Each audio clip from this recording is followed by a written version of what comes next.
Hello YouTube. So here's the situation. I need to install OpenBSD system on a virtual machine, and I thought, let's just create a video for people so you guys can learn what is the process here. If you're a complete beginner, okay.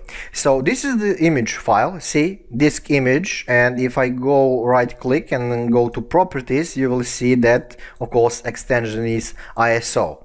So that's 367 megabytes, but in your case that will probably be something else. So let's just go through process of how to create preparation basically, and my ISO is in root of C, so that's like preparation. Okay, so let's just arrange this video, desktop, whatever.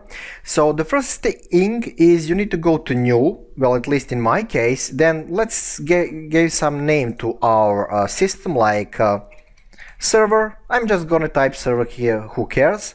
This will be machine folder. Of course you can change it, but I will just leave it. And here you need to choose your system. In my case that will be BSD, and version will be well, I don't know, 64-bit version, why not?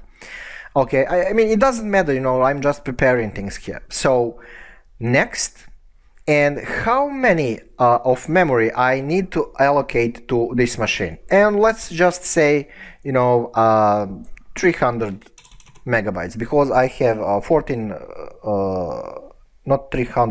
3000 megabytes, so 3 gigabytes, and I have 14 gigabytes of RAM, so 11 basically is on my disposal after this. So the next, okay, creation of hard disk, and you have a couple of options here, but I will stick with okay, this middle one, recommended. Create a virtual hard disk now. Okay, so that's cool. Okay, hard disk file type, VirtualBox disk image. This will be enough. So next, and let's define the storage properties here. So there are two basically options. Dynamic allocated, that means file will only use space. A hard disk file will only use space on your physical hard disk as it fills up to the maximum fixed size. Although it will not shrink again automatically when space on it is freed. So that's dynamic, kind of dynamic allocation. And fixed size is fixed size, and that's about it. So I mean, it depends what you need here, how big your hard drive is, how important that system is for you. So I'm just going to, I don't care, but dynamic allocation will get the job done here. So next, file location and size, I will leave it to be default. Like how many gigabytes I need, I don't know, for testing purposes let's say 4 gigabytes, not more than that. So create, and this is it. Okay, a lot of job is already done for us here. So you can see here the type of the name of the system, the type of the system, the settings for file location basically, see. Okay, then base memory, boot order, and that's important. If you're installing from ISO, the boot order is important, and we need to fix that. Okay, now acceleration, that's pretty much not important here. Okay, video memory, we need to fix that, and a lot of other options are pretty much nice here. So let's just go to settings here, and let's allocate a little bit more for video memory, and let's change boot order. So that's cool. System, okay, boot order, see right here, that's important. So push this optical, of course if you are installing from CD or DVD, optical must be first.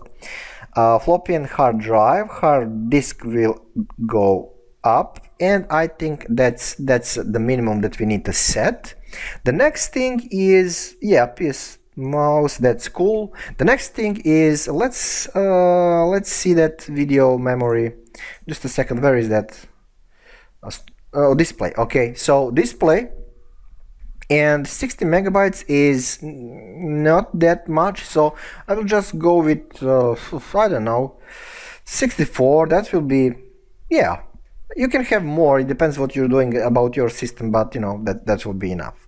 So when I click OK, now I have basically prepared everything to roll. Okay, but there is yet another thing, and that's really important. How to define that original ISO, which will, with the help of that ISO, we will start our system, of course. So go to settings, go to storage, see right here where is empty, go right there and choose virtual optical disk file. Okay, so where is it? In my case it's in root.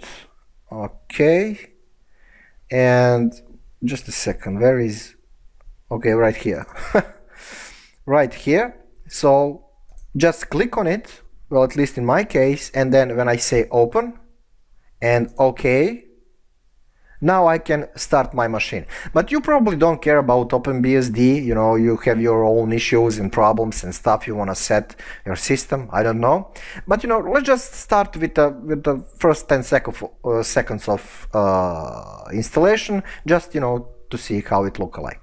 So start, and let's see what's up. I think that everything is nice. I think I support virtualization in BIOS. Yeah, so that's it. So I think it's working, and there you go, you know. Okay, so that from now on you need to do whatever you want to do with your ISO, but I will just cancel this video here because you probably don't care. Okay, so that's pretty much about it in this video. Thank you for watching, and see you next tutorial. While I'm shooting this machine, close, power off the machine. Okay, and that's pretty much it. So I will delete this machine actually, just to see just for you to see how to delete it. It's really simple. Just left click and then right click, go to remove and delete all files, or remove only. I will just delete all files and I will do my own stuff a little bit later. So yeah, that's about it, guys and girls, and see you next tutorial.